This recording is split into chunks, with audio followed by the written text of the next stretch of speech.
looking forward to have a talk with you. I really enjoy everything you do in this space, and I think your podcast is great. Well, thank you. It's nice to finally do this. I think this is like attempt number 4 or 5 or something like that. I know our schedules kept kind of not lining up properly, so I'm glad it finally came together. Yeah, same. And yeah, actually, we had some issues, to make it happen. And I recently, I don't check my mailbox very often here in Canada, but I recently got this bad boy, which I was finally very happy to receive. Cool. And, before we get going, man, I just want to say congratulations on getting this thing off the ground and putting it together and putting so many great people's voices into this thing. And you're in the introduction or the foreword to the magazine, you take 2 pages to talk about the quote unquote community, and you recognize that some people don't like that word, but I'm with you. I love that word, and I love this community. And disclaimer, it doesn't mean everybody has to agree with each other, but we won't crack into that chestnut right now. But just what I love about this and what you mentioned in the last couple paragraphs is how, the plebs, the kind of unknowns of this revolution, many of whom are vocal on Twitter often, they're not the well-known Bitcoiners that you might see at the conferences and stuff like that, but they have such, they're so passionate, and they have such good insight, and they're such enjoyable and beautiful and important part of this whole thing. And I love talking to them on my show, and I love how you included so many in this magazine. And basically, at the end, you finish off by saying, if you've got something worthwhile to say, it doesn't matter who you are, hit us up and we'll include it. So kudos for that attitude. And thank you again, because I'm super stoked to get this. Thanks a lot, John. I think we will not have a problem to find topics to talk about today, but because already when you talk about plebs and how they come off as very good ambassadors for Bitcoin and for why we are here, I think part of that is that they are by nature unfiltered and unedited, which is a trap that a lot of people fall into when they grow in influence, or they tie connections with people, and every time you get a new powerful friend, that's also suddenly a threat to your ability to speak freely, So I continue to find a lot of the most inspirational and interesting stuff in this space among the plebs and among the people who aren't really followed in a big way, but they contribute the essence, I think. Yeah, what I've enjoyed so much is, very similar, excuse me, to this conversation now is I've had a number of podcasts with, anonymous plebs. And as you say, there's just, you can say whatever you want. And I guess when you interact with those people, or you are one, you realize the extent to which people self-censor in society today. And as you just recognized, it doesn't matter if you're a millionaire, a billionaire, whatever, you think come with that comes greater degree of freedom. And obviously in some domains it does, but that is, again, what, one of the unique aspects of all this is that we have this effectively army of people that are willing to seek and speak truth regardless of what it is or the cost of doing so. And, so people might get, thrown off Twitter from time to time. They may offend certain people, but it's just, that's what's so special about, the cyber hornet swarm, the new term in the lexicon is, it doesn't matter who you are, and most of this dialogue happens on Twitter in the public domain, they'll go after you if you're wrong, or if your ideas, are shit, or if they're being protected for some way, or if you're hiding behind credentials or whatever. And, that's the way that it should be. If you're really after a genuine understanding, if it's a real intellectual journey, then it should be it should be put to the fire at every single turn like that, unapologetically. If, and that's the real test. Like the test of whether or not your search for truth, quote unquote, is genuine, is, are you willing to have it be put to the fire at every single step along that journey that you take? And if not, then you're full of shit. Then you're fronting, or you're whatever. And it's so great to see that so many are like that committed, that that they act that way. And it makes for a really amazing place to mix it up and test new ideas, and ultimately build a culture, which, to bring it back around to the magazine, is, and something that I talk about on the podcast all the time, is like, that's what's really happening here. Like, I maybe I say this too often, but Bitcoin is a tool, and it's a glorious, amazing, once in a civilization tool, but it's what it fosters that's the real story. And I think what we're beginning to see, this ragtag group of rebels and people from all different domains that are seeking the truth and speaking the truth and engaging this thing and putting themselves on the line and humbling themselves within a community and before this thing, to try to figure out what it is that is being fostered, is the real story here. And it's what I find so fascinating about being in this space. Yeah, I totally agree. A lot of what we are here for boils down to the concept of truth, right? And for me, at least, that's what makes Bitcoin so extremely special, is that in this world where everything is so relative right now, and it's so hard to agree on anything, and finally we have this digital version of truth, which inspires a lot of people, including me, and it just drives home how foundational truth is, and how impossible it is to grow or build anything if we build it on falsehoods. Yeah, and the ex-Bitcoin environment today is certainly, at least if nothing else, showing the necessity of something like that. I know you're pretty vocal in your criticisms of many of the things going on today, as am I. And, it's staggering to think what things would look like without that, that thing that is Bitcoin, for us to rally around and to have as a life raft, next to the Titanic, sort of thing.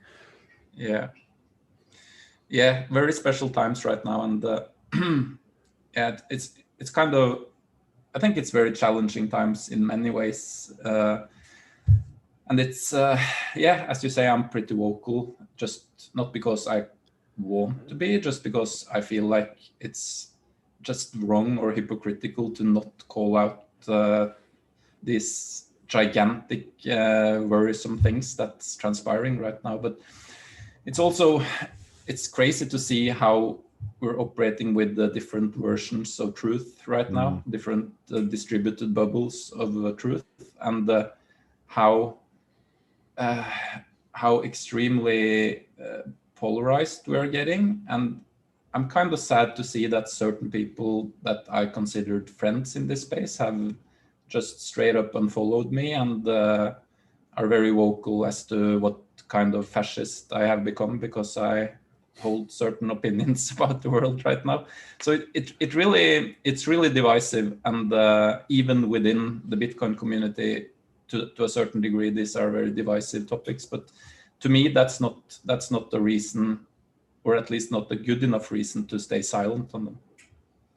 Yeah, and you don't have to name names, but what are some of the issues that you've been vocal about that people are criticizing you for? One big thing recently is like I think there is a lot of things that are very fishy about the election in the United States, and just my insistence on that we should look at these things, and also my pointing out the enormous bias and censorship of the corporate media and big tech, which is not. Yeah, what am I talking about, right? Must be some kind of conspiracy theorist or something. Yeah. You know, it's in times like these, and I know like leading up to the election, especially, you know, everyone in the world probably was pretty, you know, had chosen a side. And I've been thinking about this for a long time because, you know, like everybody else, we all just we're all triggered emotionally by a variety of things that we probably would be better served not to be triggered by, right? But we live in this society, and it's hard to completely detach yourself emotionally from all the machinations that happen within it and to it, and as a result to you. But you know, so I find myself getting, whether it's with family or in social environments, getting kind of pulled into these discussions. And you know, side note, it's just unbelievable. Like, it's unbelievable how transparent it is that people's opinion is formed on the basis of their temperament, not on the basis of, you know, any sort of objectivity or collection of the best available data and rational, you know, and logical sort of inquiry. I mean, it's literally just temperamental. And, you know, maybe the best example of that today is like the Trump Biden thing. But nevertheless, my point is like, and like me getting, well, I'll take it way back actually, just to give you some perspective. So when I was in high school, like I smoked weed, right? And I smoked it like very, like intentionally. So I wouldn't smoke it until like my homework was done and my workout was done. And like if I was just going to amplify my relaxation time, right? Play video games, watch a movie, hang out with my girlfriend. That was like when I would smoke weed. And, you know, at the time, weed was illegal and everywhere, you know, pretty much except for Amsterdam or something like that in the world. And I would get into these arguments with, again, like family and social environments. And I'd get so like out of sorts because the people that I was speaking with were so not only irrational, like their argument just, you know, had no real basis in rationale or the data or the science around this thing. But it also, like, it was so antithetical to people having the right to choose what they do with their own body, right? And I know that's a relevant conversation again today, but the reason why I'm retelling the story is because I became so emotional one night that like my field of vision kind of like squeaked out for a second. And I'm a very like calm person typically. And so after that happened, we moved on to another discussion. And since that day, like I've been very mindful of like how emotional I get in certain conversations and whether or not I should engage in them as a result. And with everything going on in the world today, I mean, don't get me wrong, I am equally like furious about a lot of the infractions on freedom and all the other nonsense that's going on.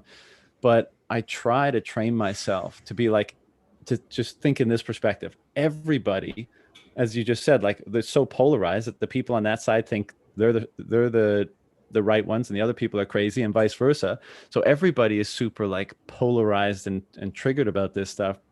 Me, like, that's not how I'm going to affect change. Like convincing somebody at a fucking party that like, you know, the virus is whatever. And so I try to have the discipline to engage in what I believe to be the solution, which Bitcoin is obviously a massive part of that, and not kind of feed the fire of the vitriol and the hate and the arguments and stuff like that. And it's super tough. Like, it's really tough because nothing feels better than just like, you know, telling someone how fucking stupid they are, basically. But that's what I try to do these days, and I'm getting a little bit better at it, but I still falter pretty frequently. I find it hard to know what is my ideal in this respect. Like I'm absolutely a Stoic.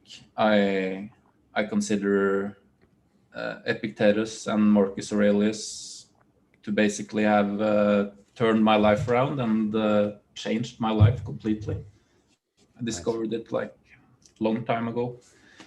But and I also had my extended period of time exploring both the left side of politics, but also the hippie lifestyle and the extreme spiritual people. I surrounded myself with a lot of those people.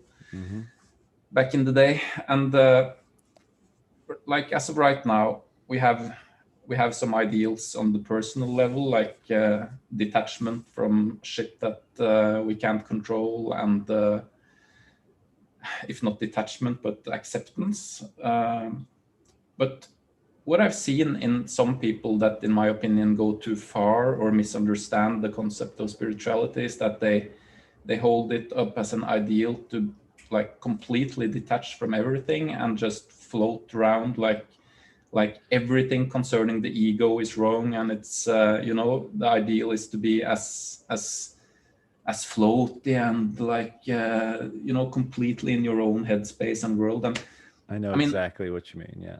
Yeah, and I see a lot of hypocrisy among those people now that I didn't like realize when I held them up as ideals a long time ago.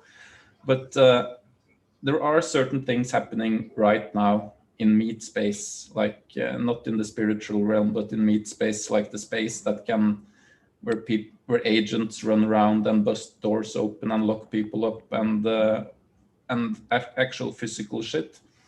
And I find it kind of hard to find the balance or to know the balance of like how much to speak out, when to speak out, when to just accept, because I see it on Twitter as well, like quite a few people like, oh, shut up, Hodlonaut, shut up about this politics shit, Bitcoin will fix this and blah, blah, blah. But I sense I'm not like I sense that some people just think this is extremely uncomfortable, because it's really disturbing shit happening in the world right now. The Great Reset, this crazy push for vaccines and basically turning people into operating systems that need to be updated with vaccines on a regular basis. This is serious shit, and maybe this is the type of shit that actually will need physical confrontation to be sorted out. Who knows? But I think it's in some respects a cop-out for me to just do the full stoic mode, like, and just decide, yeah, this is out of my control, it's not good, it's not bad, I will just basically ignore it and focus on like the Bitcoin fixes this narrative and everything will be fine, kumbaya.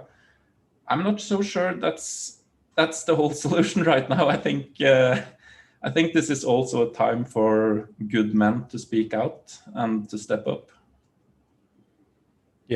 Yeah, and I don't disagree with that. I mean, when I recount like the perspective and the approach that I'm trying to develop, like just like I think you just said, like I'm not really sure what the appropriate approach is. I know I'm fairly sure that devoting most of my energy toward Bitcoin is, that's definitely good, Yeah. Everything that resonates from moment to moment is good, right? And Bitcoin resonates so intensely that it's a no-brainer. Yeah. And one of the things I've noticed this year, because again, like I try to figure out like to what extent are these, ideological or issue-based battles with people online or with people in your actual meat space life, to what degree are they effective at whatever your intended outcome is, your desired outcome is? And like that's so tricky. Like, and I think back in my own experience, and I can't recall, having, one of those conversations, or many. I mean, I can't even think of any right now. I'm sure there's been a handful over, the years, but very seldom do they finish with the other person conceding. And like, I don't look for a hard concede, like, you're right, John. I look for a, like, you know what? That's, perhaps that's a worthwhile perspective to explore. And maybe I should, maybe I shouldn't be so vehement or beholden to the perspective that I had at the beginning of this conversation. Like, I'm not looking for a I win, you lose, but even as soft as that is, I seldom seem to get them. And one of the things that I've noticed this year, the class of 2020 Bitcoiners, I've been super impressed with. They just come in and like, the amount of education that's available, the the dominance of the narrative that presides over the space right now. I think that all allows them to kind of funnel in that much more quickly. But I'm almost starting to like, people want to be a part of something positive, generally speaking, right? Like that's attractive. Like whether you're in high school and it's like, the cool group or the group of kids that are, successful in whatever domain, like, people want to be successful, people want to be happy. And what I see developing here is like, it's almost like people come for number go up, but stay for the culture, for the emerging culture, for the community, because I've seen a bunch of people over the past year flood into this, and over the years as well. But, I've just noticed a little bit of a difference this year. And they come from a background of like hardcore status socialist, or, uber green environmentalist, or like any spectrum. There's, they come from all different form or ideologies, and they come into this and they notice, the community, like they grok Bitcoin, and they're like, well, that is a solid foundation on which to build. And then they start mixing it up, and they're like, wow, these people are, intelligent and objective and, welcoming if you're not a little bitch and you can handle some, pushback on your ideas.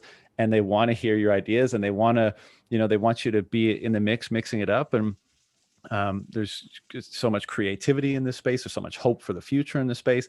And all of that is so attractive that, like, I feel like our best, like, approach to changing things, or I should say, like, my best approach is to make that entity like better, right? Make it more attractive by making it more awesome. And I do that by making, like, continuing to refine myself and continue to put my refined self into that thing, because then it's just another person contributing to that thing, like just being attractive. And like, as much as all of these conversations go down in the public and private sphere, I don't think anything is more compelling than people looking over and be like, why is that motherfucker so happy? Like, why is that motherfucker so, like, successful?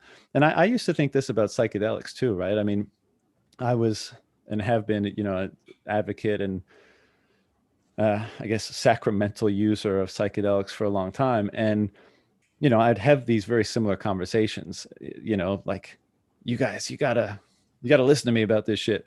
And, very few people would. And so early on in the game, I kind of realized that the best way to pitch this stuff is to show what the beneficial effects have been in my life, right? So in the person that I become, and the, how I come off to people, that's the best sales pitch for,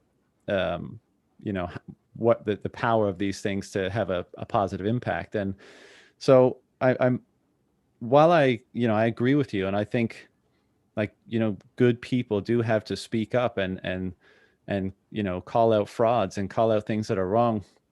My own experience has been that it's just so, it's not very effective. Whereas, celebrating something that's awesome and building something that's awesome, and like having that thing grow and grow and grow to be even more awesome, then, like, it's almost like I've noticed you don't have to sell as hard, and sometimes not at all, because people just see it and they're like, yo, I want to be a part of this. I want to get rich. I want a sick ass community. I want, like, I want to, be a part of the magic that is whatever we call this group of people coalescing around Bitcoin. So that's where I'm at with it all. I think I'm getting better at creating or contributing to the celebration of it all, rather than, trying to fight these individual battles through one-on-one, conversations all the time, because it's exhausting too, Yeah. Everything you say resonates with me, and I'm completely on board with it. It's just, like you say, this observation that, or maybe more reflection on these very special times we're in, and but that it's still a good idea to focus on all the awesomeness we have, and build on that instead. But Yeah, I'm probably still gonna rant a bit on Don't get on me what's wrong. Don't get me wrong. I love to see it happening. So there's that happening yeah, is part of why the space is so great, right? So I'm yeah, not saying yeah. don't do it by any We means. we definitely have our different roles and voices. We most importantly we need to be ourselves, right? And Exactly. emit whatever special flavor of truth we hold inside. And yeah, you definitely developed your own flavor, which me and many other appreciate. So keep doing that. Well, thank you, and likewise. So is your location known? It is, right? Yeah, Generally. So you're in Norway, right? yeah. So how has, this year been there? Because I know your neighbors have probably handled it better than anywhere. Yeah, big kudos to Sweden. Norwegians are not like we have a tradition of being very competitive and semi hostile to Sweden. Not hostile, but they used to be our big brother. But I have to say I'm really impressed with how they have managed to follow the advice of actual epidemiologists and not go down the WHO big pharma route. So I think it's very important for the whole world to have them as a case to see what happened with that approach. And I mean, a lot of numbers are already in. Here in Norway, they have actually recently started clamping down really hard, basically harder than at any point in this process. So we have like schools being intermittently closed every time there is some far relative of some person at the school who may have been infected. It's all kinds of preemptive measures. Mask wearing has suddenly become the norm, I would say. I consider wearing a mask an infringement, so I avoid it. But that leads to quite a few confrontations, actually. I always keep my calm and just calmly state that I'm following the law and this and that. But yeah, it's worrying to see that without any kind of statistical or other type of evidence, people are so willing to follow the script and comply. So Yeah. yeah. But I guess it reveals, because I'm sure we were both, and many of us listening, and many people listening to this were critical of how people accepted the state of affairs for many years, right? The sheeple sort of attitude towards a lot of people. But I guess this year just proved or revealed just how willing everyone is to, and it's not even just to comply, although that's obviously a huge part of it. It's comply absent the need for reason or logic or data. That's the thing that just, talk about getting emotionally set off. That's the thing that gets me the most. It's like I'll hear people aggressively defend, the actions of most countries. And then I'll just scratch the surface a tiny bit. I'll ask a basic question about, whatever, any data point in this whole thing. And they won't be able to tell me, and the reason why it's so disheartening is because when a society or a global society loses not just its ability to determine truth, because that's hard enough in most cases, and like, even with stuff like this, you can collect a lot of data and you can probably become pretty close, but it's still an effort to determine truth. But to not even care about it is like, like there's no constant to tether yourself in the world, if that's the case. Like, I think you said this in your intro, but like everything becomes relative, and of course we have this argument emerging in society a lot today, but that's the most frightening thing. It reminds me of that monologue by Mr. Beale in the movie The Network, right, where he's like yelling at everybody who's in the audience at his news show. And, he's yelling at them like, this is mass madness, you maniacs, like, wake up, wake up. And, but yeah, I mean, it's just remarkable that so little objective reason and data and rationale and logic is required to enable such dramatic intervention in people's lives. I mean, that's what makes it the most frightening for me. And I agree. And it's also very frustrating to see that we have been fooled into these narratives that doesn't make any sense. I talked to Katja earlier today and just made this analogy to the Bitcoin base layer and layer 2 and layer 3. It's like somehow we've been served so many, I would say, dishonest narratives or straight up lies that we can't keep up. So we, like, let's say the base layer lie here was that COVID was dangerous enough to warrant any kind of removal of civil liberties or any kind of wide scale change of society. That's kind of already conceded or lost, and we're stuck discussing shit like the efficacy of this vaccine or shit like that, which we shouldn't even discuss in the first place, because it's basically a parallel to first principles that we're debating shit that's built on the first lie. We need to go down to the first lie here and just talk about why the hell are we reacting in this desperate way to this virus at all. Yeah.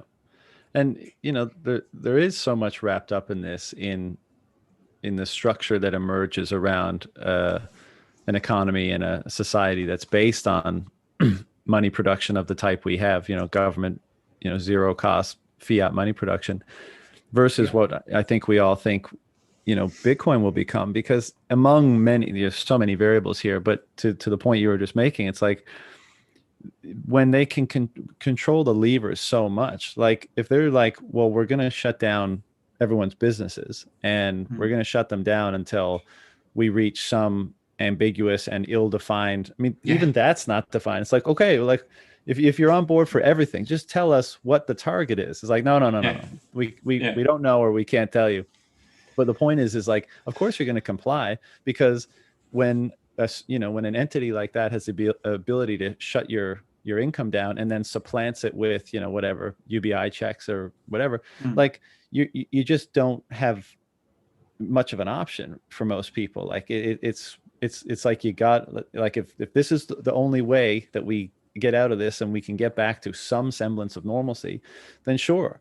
And I know that's a hugely regrettable position to be in, but these are the types of things that I think are enabled, or if not enabled, incredibly exacerbated by, late stage fiat economics and culture, I guess. Yeah, it's probably things that would be very hard to manifest without this extremely fucked up incentive system that's been in place for a long time. You mentioned you were into Stoicism and stuff. When did that become an interest to you? That's a long time ago. Let's see. Probably about 20 years ago, I discovered Stoicism. And that was a time in my life which was very difficult. It was kind of a lot of upheaval in finding out who I was. And I had started on this career path that didn't really resonate with me. And a lot of things were basically coming to a head that I hadn't dealt with in my youth and in my childhood. So I was basically searching, I think, for things to grasp onto and things that made sense to me. And I started looking at Buddhism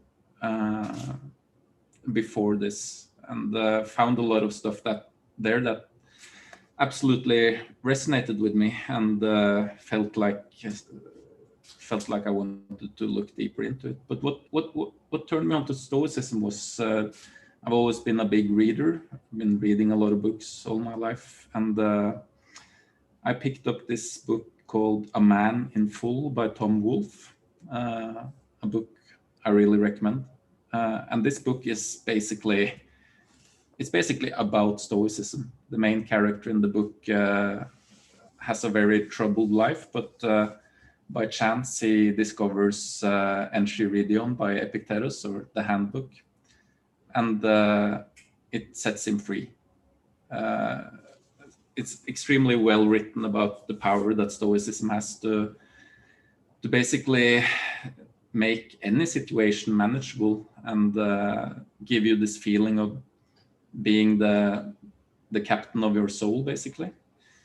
So that book just caught me, and I think immediately after finishing it, I went on to Amazon and ordered the handbook by Epictetus, and I think I fell down the Stoicism rabbit hole. Basically, next couple of years I read and basically implemented all of this stuff into my life, and I felt extremely liberated by it, and as I said, totally changed my life. And how long ago about was that? This was 20 years ago. Oh, wow. What do you think? I am very fascinated by the component of Bitcoin, or the ability of Bitcoin to transform the people that begin to understand it and engage with it. And it certainly seems that Bitcoin is kind of inspires a stoicism of a kind. What's, being someone who's studied it and relied on it so extensively, what kind of parallels do you see between the two? I think there is definitely a lot there, as you say. I'm seeing quite a lot of stoicism in my feed. I think stoicism resonates with Bitcoiners, which means, as you say, Bitcoin resonates with the Stoics. And why that is, I haven't really reflected too much on it. I would think like Stoicism is at its core the ability to separate what's within your control from what's outside your control. And what Bitcoin does is a lot of very profound things. One of them being actually putting your stored work and stored efforts firmly within your control, which was definitely not the case before. So I would think that is part of it, that it kind of transfer the concept of work and wealth and time back into the control of humans again. Yeah, it's been very interesting to watch and speak to people that, and I'm not that familiar with Stoicism. I've read a few of the books, but it's really interesting to see these transformations that I think maybe just saying that they're kind of more Stoic transformations is a little bit narrow, but there does seem to be a lot of elements from Stoicism that are a part of the transformation that seems to be taking place with a lot of people when they come to Bitcoin. And I mean, I just can't stop talking about it, but it makes me so hopeful, because the degree of transformation in some people, I know it doesn't happen with everybody, but it's so profound. Like I was saying earlier, like no conversation could ever convince someone to like completely 180 their ideology and just, on a lifetime scale, very rapidly start changing, their behavior and the different elements of their life and that kind of stuff. But an understanding of this thing and beginning to engage with it does seem to do that in an extremely profound and positive way. And it's like that needs more formal study. I think I'd love to see more formal study on that. Yeah, 100% agree. And I really like all the articles we publish in Citadel 21, but we publish a lot of articles which are basically Bitcoiner stories, like my journey. How did I fall down the rabbit hole? What's my life journey been after I discovered Bitcoin? What was it before? How did Bitcoin change my life? We published a lot of these stories, probably 20, 30 different stories. And they never get old because every story is unique. and Yeah. every person has their own past and their own angle hitting Bitcoin, and Bitcoin changes them all in unique ways, but also in ways that that are similar. And I never get tired of reading these real and honest journeys from Bitcoiners. I think it's great, and we will have a few in the upcoming volume in a week as well. Nice. Yeah, before I really grokked Bitcoin, like one of the things that caused me to be disheartened about the state of the world, let's say, is like you could think that maybe technology or politics could change. Like, let's just say you were an idealist. You're like, we could turn this around somehow if blah, blah, blah, fill in the blank.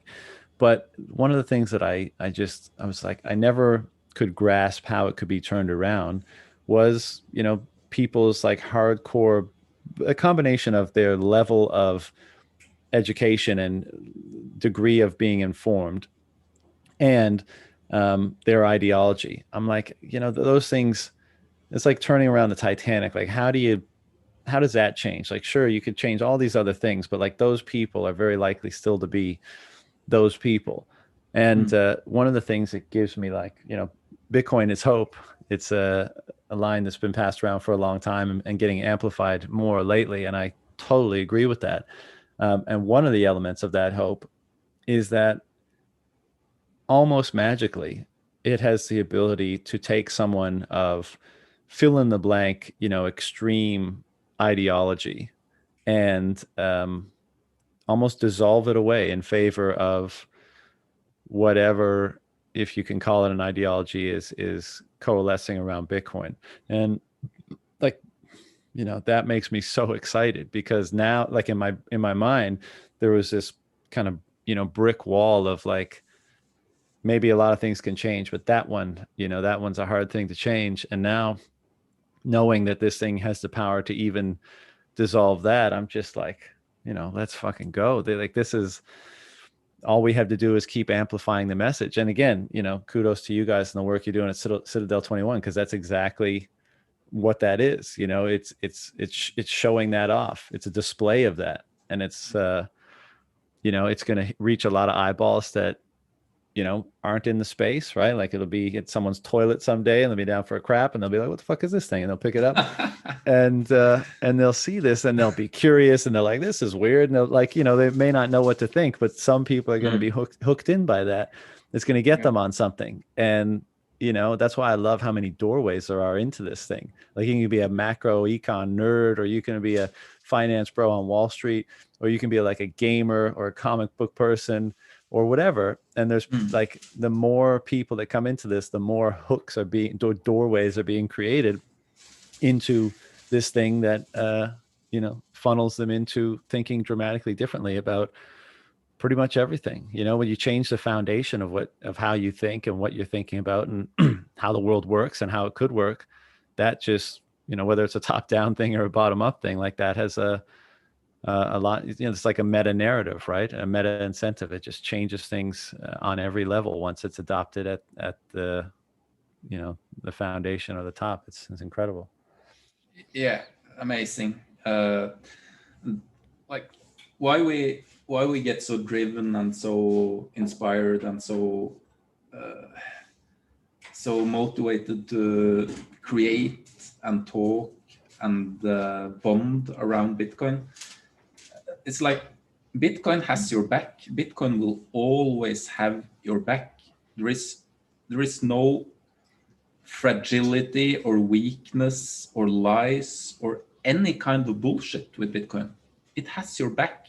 You're covered always by promoting this thing and by exploring this thing and by discussing this thing and creating from this thing.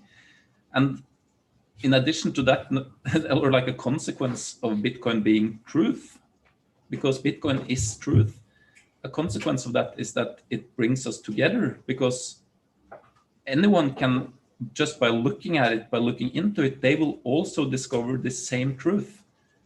And what can be more valuable or more needed in this crazy world right now than having this kind of uncontested truth at the bottom and build on top of that. Yeah. I mean, that's what we need. I know this might be a bit of a challenging question, but I'd love to hear, when you say Bitcoin is truth, and I use that terminology, often as well. What do you mean by that? Like, could you flesh that out a little bit? Like, at first, I just mean that there is no contesting the content of the Bitcoin blockchain. The Bitcoin blockchain is verified and proven by work. It is what it says it is, that kind of truth. It is what it says it is. And you can anchor shit to it. So I think that's the main, because that's a non-esoteric thing, right? It's very like, it's a file that you can compare, and you will see that all the nodes run the same blockchain, and it's you don't need to be a psychonaut to recognize that type of truth, right? But of course, it goes far further than that, because Bitcoin is also probably the most esoteric thing to land in our laps, at least as long as I have lived. So, yeah. Do you have many people in your meat space life that you can talk about this stuff with? Yeah, quite a few. I have really great friends, very smart and open-minded, and great people around me, and most of them, increasingly, they are also getting on falling down the Bitcoin rabbit hole, which is good to see. It's actually been almost like dominoes falling the last 6 months. So yeah. But I've always been able to discuss everything with them, including Bitcoin. But maybe their enthusiasm hasn't been as great as mine regarding Bitcoin until recently. Has the price action been the reason for the dominoes, you think? Surprise action? What do you mean? The price action, like the increase in price. Price action. Yes and no. Obviously part of it, but I think more than that is global events, and money printing has been a thing that people are noticing outside of Bitcoin, at least in my sphere, and it's made the realization that Bitcoin has a finite coin cap much more attractive, and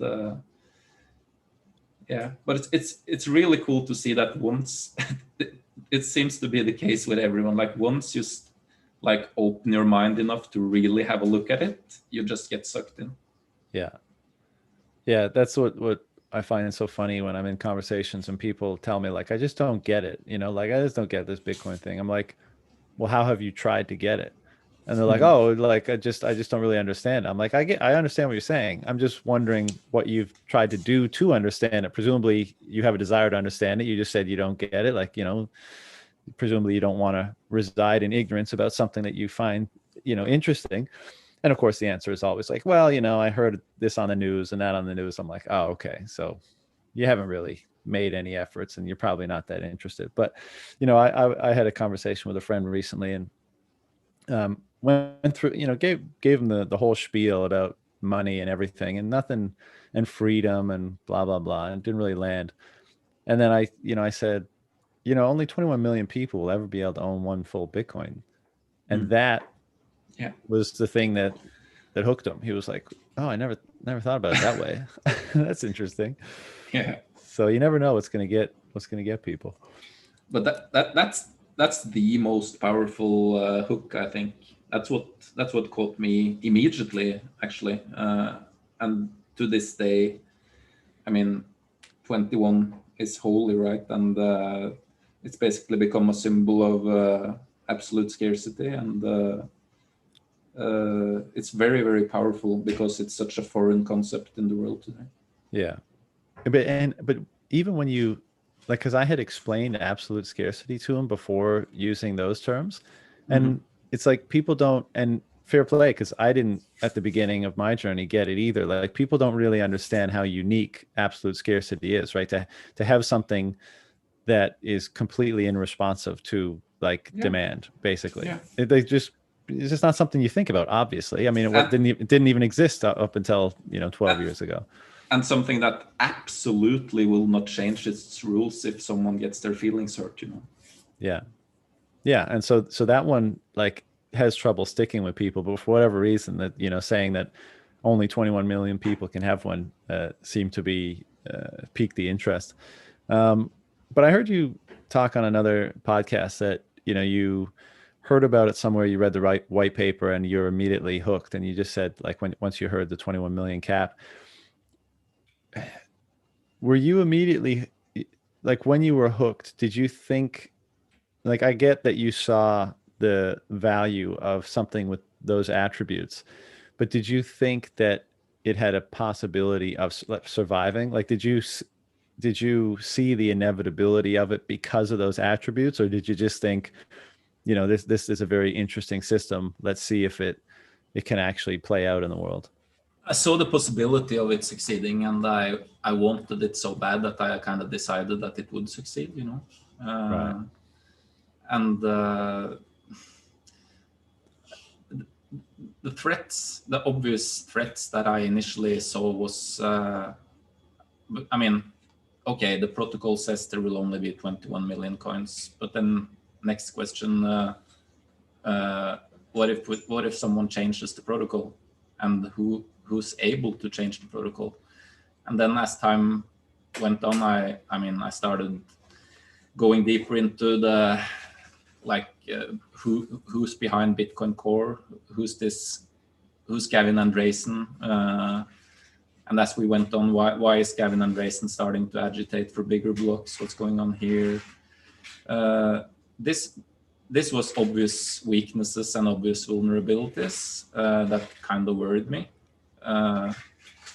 And obviously also mining, centralization of mining was, and to some extent still is, an issue. But as if by magic, in tandem with my conviction, things have just kept falling in place and working out, and Bitcoin has kept resisting attacks and getting hardened by the day. And as I said before, after 2017, after the no 2x victory, I've been and still am of the opinion that Bitcoin has won this thing. Yeah, it's hard not to agree with that. You always want to be aware of the vulnerabilities, but with each passing day, the inevitability seems to, increase.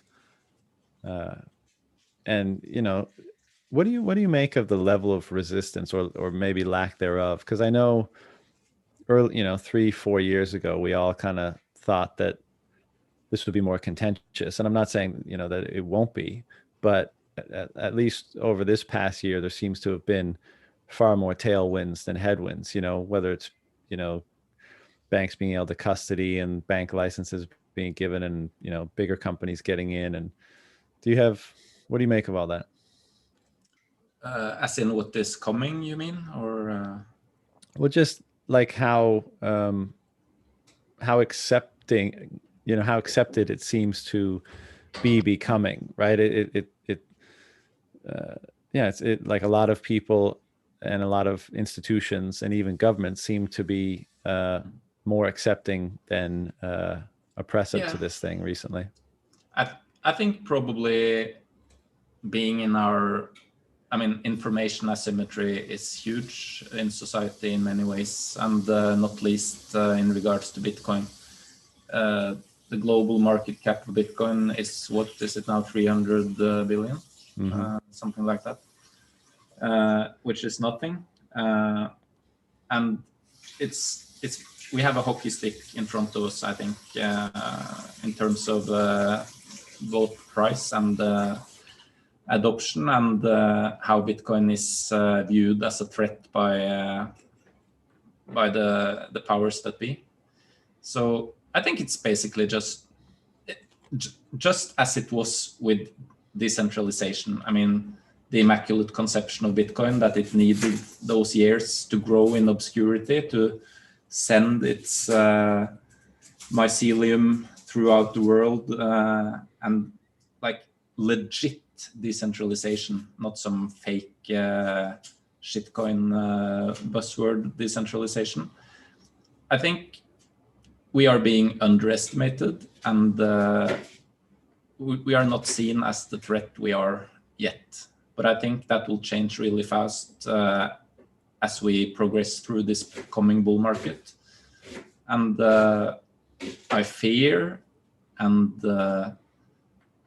expect and welcome the new narratives and the new attacks coming. And I think they are necessary, just as all the previous attacks have been necessary to harden the honey badger's armor. And I think it will win. It will get further hardened.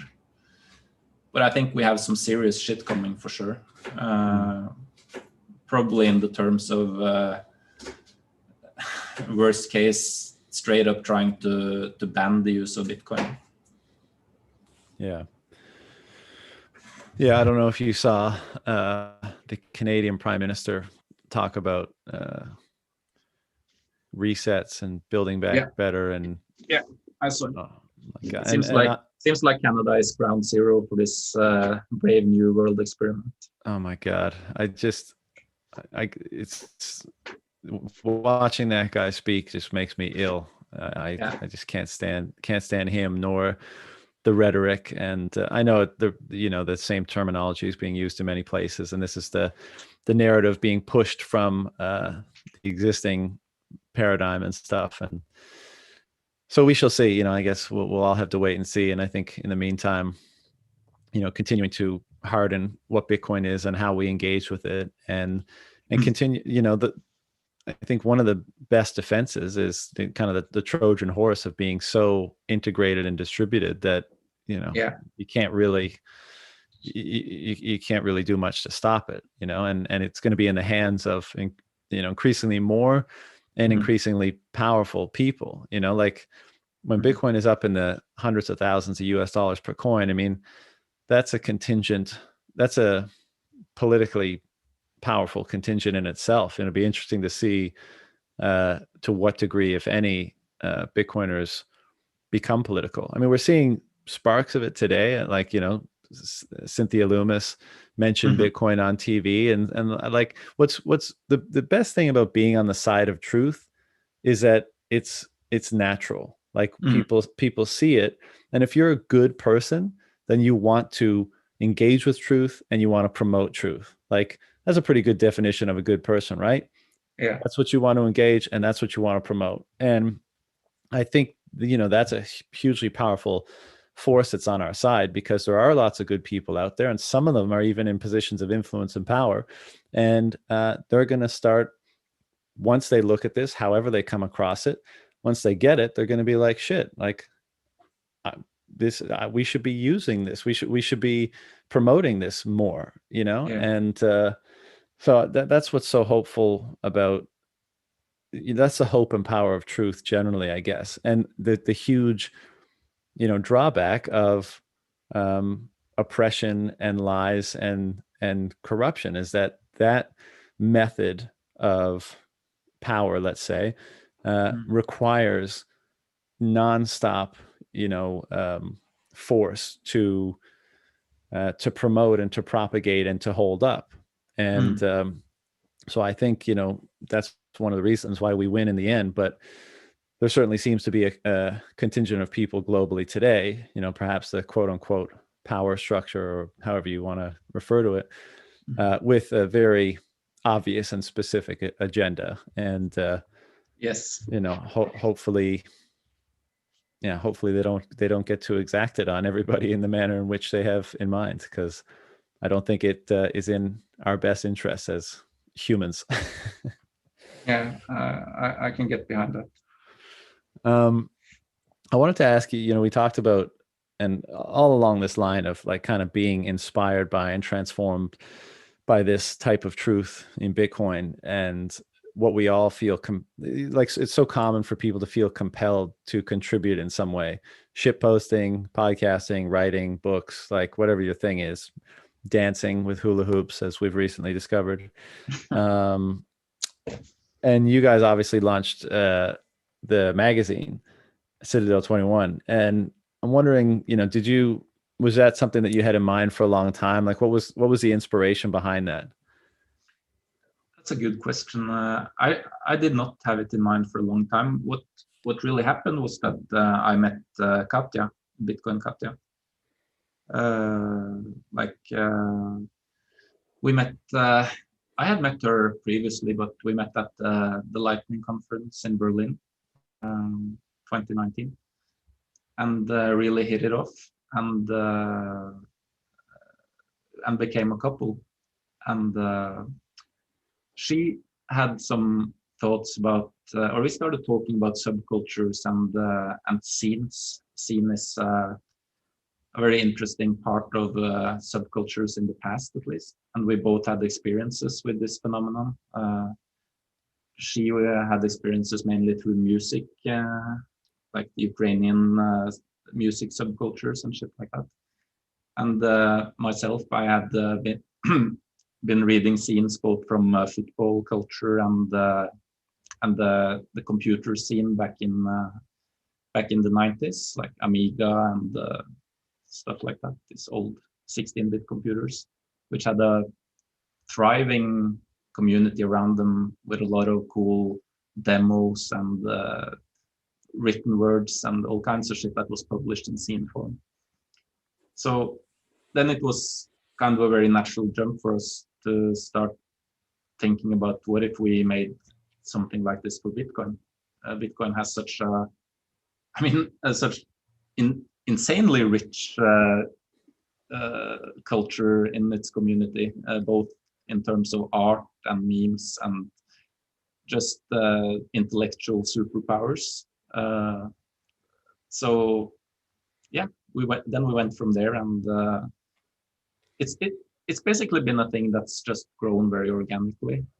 Initially, we just wanted to make it online and just as a cool thing to do, but then a lot of people started asking for physical editions of the scene, and it's kind of just grown and become more and more, and it seems like it will become even more than it is today as well. I think we will keep building on this because it's really fulfilling, interesting work I feel blessed to be able to edit this thing, to receive all these awesome submissions and talk to all these amazing Bitcoiners, tie new connections, basically curate this amazing pulse coming from the community. Yeah, dude, that's fucking awesome. What could be better than doing something like that? Were you like, a lot of Bitcoiners but a lot of Bitcoiners, once they're in here and they see how special, that all the people that they're in here with are, they want to find a way to contribute. And one of the challenges right now is that it's not readily apparent what that contribution should be. Most people think in terms of like, well, maybe I'll get a job with a Bitcoin company, but one, that's a fairly narrow approach. And two, there's not that many Bitcoin companies, and as a result, not that many Bitcoin jobs available. Now, I think that's probably set to change in the next few years. But had you been wanting to find a way to contribute more to all of this, or did it really just bubble up when you and Katja got together? I think it just bubbled up, and I think it's the same story with everything I have done in this community. Like, this Lightning Trust Chain Torch also was just not planned at all. It just happened. So I try to live by that sentiment, to not overanalyze, not overthink. Just basically, if something resonates with me and feels interesting or fulfilling to do, I will do it. And if it stops being that, I will stop doing it. And not put any kind of filter or agenda on myself in any way. And it seems to be working out fine. It's such a beautiful way to orient your behavior. You know, I wonder, when you're saying that, what came to mind is one, kind of and this may have some kind of relation to Stoicism as well, but has being involved with Bitcoin and being, you know, on this ride, has it influenced your approach to or thinking of, you know, kind of a fatalistic sense, or, you know, approach to your life? Like, has it influenced that at all? What it has done is it's strengthened and confirmed a lot of stuff that I had only a very intuitive and subconscious concept of. Because for me personally, the time since the start of 2019 has been completely unreal, and it feels unreal to this day. It's like someone, it's this weird feeling of everything around you happening or going crazy, but it seems to be working out as long as I just stick to my beliefs and you know, stay stoic about it and just keep doing my thing. Because this like specifically what happened with Craig Wright deciding to go after me with this billionaire money from Calvin Air, and just that storyline since March 2019 is on its own completely crazy and continues to be to this day. Like just a couple of weeks ago, I was watching a live stream of court day in the UK where this lots of barristers and lawyers with white wigs and 3 Lord Justices were sitting talking about me and talking about a tweet I made about this dude and whether or not and in which way I should be held responsible for that. You know, it's just so surreal and weird. But I've learned to not question it too much and just accept it and not get scared from it or anything, and just keep keeping it real, and that seems to work out fine. Yeah, like, yeah, and obviously you don't have to answer this question, but what is the status with all of that? I can answer that very specifically. The status, I mean, he put a bounty on me, and he wanted to sue me from the UK, which has very special liberal laws. It's very easy to convict people in the UK for defamation.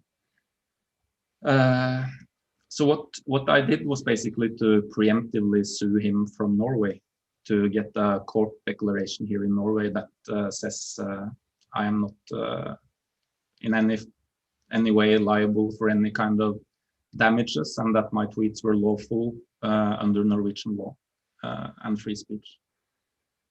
So what's happened now is that they have tried to contest the Norwegian case in all ways possible. They appealed it all the way to the Supreme Court here in Norway. The Supreme Court has made their verdict that the case will go ahead in Norway. So we will have a court case here in Norway in 2021. Oh, shit. Craig Wright has been ruled to pay all my costs here in Norway, which currently amounts to $66,000, which he just straight up refuses to do. And in the UK, they are still trying to argue that the case they have against me in the UK is a different case than the Norwegian one, so that they can keep that going. Because international law says that if you have the same case in different jurisdictions, it can only go ahead in one state to avoid the conflicting judgments. But so I'm waiting for this appeal that they made in the UK, because it was thrown out of the UK first, and they appealed it, and now it's been heard. The appeal has been heard, so I'm waiting for a decision on that. And why if the Supreme Court date is going to be next year, why have they already been ruled to pay your expenses? The Supreme Court date was, there is no more Supreme Court here. The Supreme Court has ruled on it, and they ruled that I won. The case shall go ahead in Norway. Oh, sorry. And Craig Wright pays all expenses. Oh, I see. Man. What? Yeah, just a shit fest, right? Just completely ridiculous. It's so fucking ridiculous. But as you said, like it's at the same time, it's super real, you know. I mean, they are going after people in the courts of law, which, like, if they get any judgments against people, first of all, people have to defend themselves, which costs exorbitant amounts of money, and then, like, the people they sue from the UK, they run a real risk of actually losing, since they have to prove that this individual is not Satoshi. And I would have a hard time proving conclusively that you are not Satoshi. So, you know. That's the burden of proof for the UK ones, is that the defendant has to prove that they're not, that he's not. Yeah, that's why this is called liberal tourism. It's being done a lot from the UK. Fuck. Yeah. Crazy. But back to what we were saying before that little sidetrack. You know, I asked you if you had a sense of, you know, being fatalistic about this, and you basically just said, you know, no, I'm just trying to, you know, be myself and act in line with my own principles and interests, and, you know, let it hang out and see what happens. And that's another thing that I think is so great about what we're all engaging in here. It's like, and I can only share my experience, and like, you know, this may sound odd, but like, I've always tried to be a good person, right? So it's not like before I was, you know, actively engaging in lies and deception, but now, like, the incentive to be honest and genuine and good seems to be getting amplified, at least within this quote unquote community, right? Like, yeah. And I know we refer to Twitter too much, but a lot of discourse happens there. Like, Twitter will sniff out a rat, right? Like the cyber hornets will sniff out a rat. And if you're dishonest, disingenuous, like fill in the blank, like negative attribute or ethical, whatever, you'll get called out and you'll probably get kicked to the curb. Right. But if you're the opposite of that, if you're, you know, incredibly have a ton of faults, like many of us do, but you're honest about it and you're genuine and you're trying to contribute, or even just trying to be, you know, as honest and forthcoming as you can be, then you're probably going to get, you know, a lot of support for that, and a lot of love, I would say. Yeah, exactly. You know, that's the word that doesn't get thrown around this place enough, but I think it's, you know, there's a ton of love in this space. And one of the things for me that I found interesting is, like, I think I have become a little bit more fatalistic because and maybe that's the wrong word, and it's probably not very clearly defined in a lot of people's minds, but just like the overwhelming sense that if you engage honestly in, you know, the things that you find most interesting, and if you try to, you know, bring the best that you have to bear to it, and, you know, be the best approximation of a good person as far as you define it as you do it, then things will turn out as they should. You know, there's I'm sure there's some reference to some far better articulated Jordan Peterson line around this kind of thinking, where you just, you know, you do that, you know, you show up as who you are as best you can, and then you engage, and whatever happens is what's supposed to happen, or the best outcome that can happen. And or that there is nothing better to desire than the outcome that happens. Right. Exactly. You know, that intention and action, that's the first and the end goal, and whatever may arise from that is kind of the optimal outcome, since it arises out of honesty and truth in yourself. Exactly. Well said. And there's something incredibly liberating about that, right? Because for my life, and I think probably the case for a lot of people, is you focus on certain outcomes. Now, maybe you've been conditioned to have certain outcomes. I've got to be this level of success, this level of money, this level of, fill in the blank. And whenever we do something, a certain degree of apprehension and fear and doubt come into our minds, because the gap between our desired outcome and where we are is daunting. Maybe it's big, or maybe it's, and like this can apply to business, fighting, engineer, like whatever. Like once you have such a, an outcome that you're so attached to, then the disparity between that outcome and where you are, is a cause for anxiety. And it's as you just said, like knowing that you will manifest the outcome that you should be targeting if you approach it in a certain way is incredibly liberating, because then the only thing you need to concern yourself with is the manner in which you approach it, not some ambiguous imaginary thing that is meant, quote unquote, meant to result from it. All you have to do is refine or be careful about the man, how you engage, not what the outcome is. And I think that's probably why I use a term like fatalistic, because it's very much like, well, I'm gonna show up as my best, and whatever happens happens. And if you do that, you kind of, and again, my saying this is probably influenced by recently listening to some of Peterson's biblical lectures, but like you get a sense maybe that there is an overriding system of organization to reality. I mean, we know that in every other sphere, right? In physics and chemistry and biology, et cetera. And it almost begs the question, why would it not be there in the realm of human action? And you almost, or I sometimes get a sense that, well, if that's how you kind of appease or engage in this system of, the system that governs human action, then perhaps by doing that, you're aligning with it in some manner that aligning with it in maybe the best manner possible. And like to the degree that that's even a possibility, it somewhat suggests that there's a fate aspect involved. And I haven't reconciled, I'm not suggesting that people don't have free will or free agency.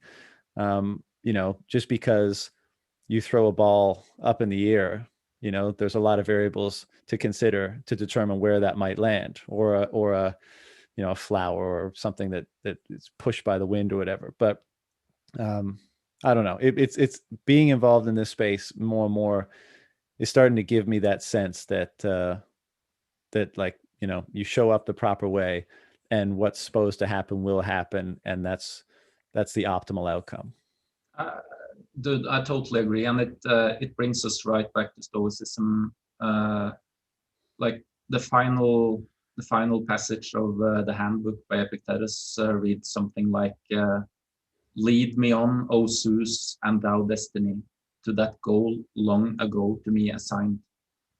I'll follow readily, but if my will prove weak, wretched as I am, I must follow still."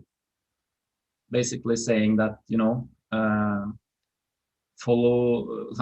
follow your nature as well as you can. Your path is already assigned to you, and you can follow it readily, or you can be dragged along unwillingly. This is very, I would say, cool ending to the handbook, because it's much more non-Western and more esoteric than the rest of the very like rational and almost scientific things in Stoicism. But to me, this is where I'm led everywhere where I find something that seems truth to me. It's always a paradox, and I'm also very fascinated by Taoism, which is a lot about that exact thing, that the truth resides in paradoxes, and if you try too hard to ring it in and single it out, it will just slip between the cracks. So it's just fascinating stuff. Have you written much about any of your well, have you written much? I constantly have this kind of feeling that I should write more. I have written a bit in my life, but I mean, now that we have Citadel 21 as a place where I could publish, I really want to write more about, including stuff like this philosophical, spiritual realms that we are onto right now.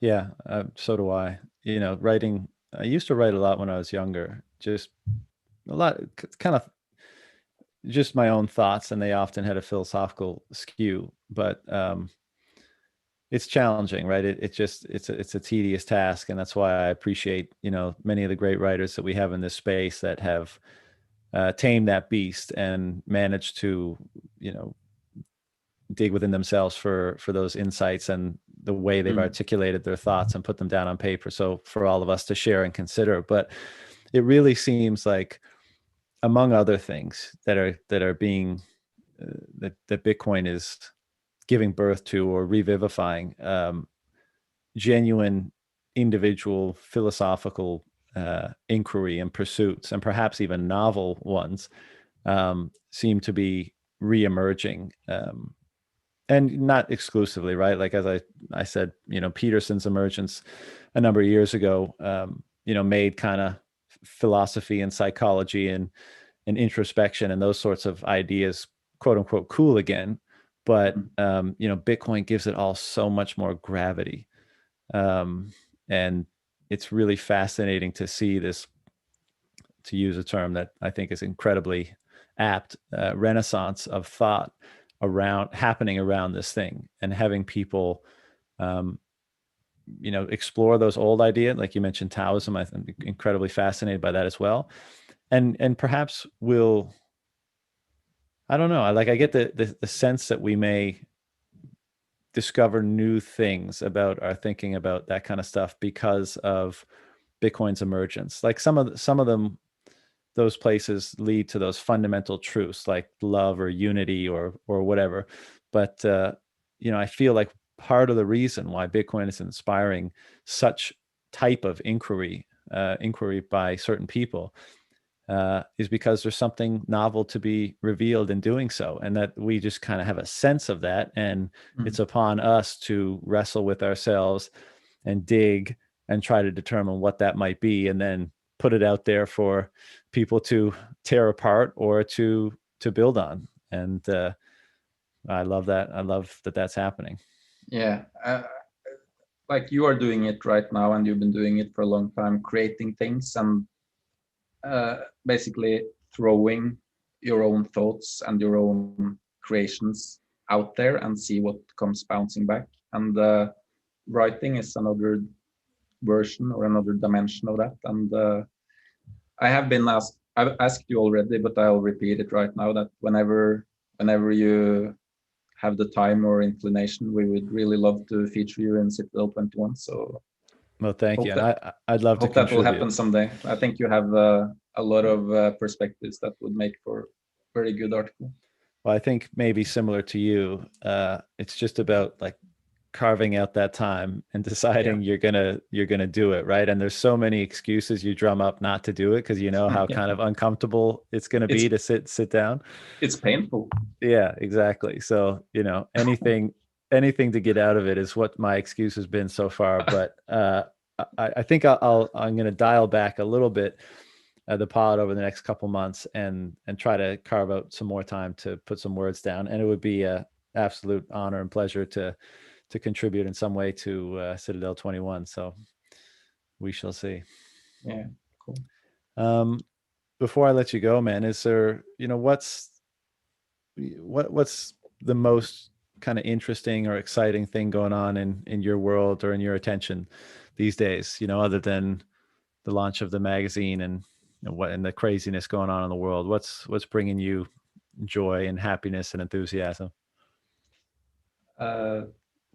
My daughter, basically the most awesome person out there. She's seeing her healthy and happy and curious and energetic. That's probably the biggest. I mean, I'm blessed to have great friends and great family and amazing woman. So just enjoying the people in my life while as much as I can ignoring the darkness around us right now with the limitations that they attempt to put on social interactions and stuff like that. So basically just living my life, I think. And I have my hands full with creative stuff to do in Bitcoin, like in addition to Citadel 21, which I would say Citadel 21 takes up the majority of my time right now. What other creative stuff are you doing in the space? I actually just started a business with a friend outside of Citadel 21, which I can't talk about it right now, but it's Bitcoin related and hopefully will go somewhere, Awesome. which is exciting. Yeah, so it's mostly Bitcoin and family, I think, in my life. Hey man, what could be better than that? Bitcoin and family or loved ones. I mean, that's one of the amazing things about this is that it and not that, you know, a lot of people may have thought this already, but just that it seems to crystallize for people what is really important in their lives, whether that be health or family or, you know, fill in the blank. But another one of those sort of hallmark transformations that Bitcoin seems to inspire is it just maybe it's just, I don't know what process is underway, but it does seem to put things into perspective in a very positive way. And it really does. And like the concept of family, I honestly feel like Bitcoiners are part of my extended family because we are so aligned, and I have so much respect for so many people in this space that it makes me honestly really happy and hopeful and inspired to see this continuous flow of input and creations happening at a faster and faster pace, which reminds me, like, I just have to throw that out there before we end. Are you familiar with Terence McKenna? oh yeah.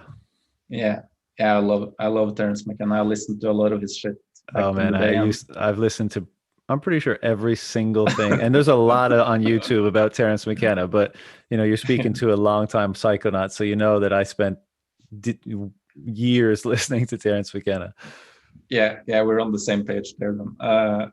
And just his novelty theory, that just rings so true to me right now. It's like the dude was just, I mean, he tried to pinpoint it in time to 2012, I think, through the time wave. And yeah, but what we are seeing now is like the condensation of novelty compressed into smaller and smaller increments of time. And it really feels like this wave of novelty is about to like reach its crest and just crash over us and make the start of something new. And it's very fitting that Bitcoin is center stage at this point in time. And I thought a lot about this concept of novelty in our lives lately, because it just seems to be escalating exponentially these days. Yeah, I couldn't agree with that more. And I'm so happy to see that the novelty is taking this form.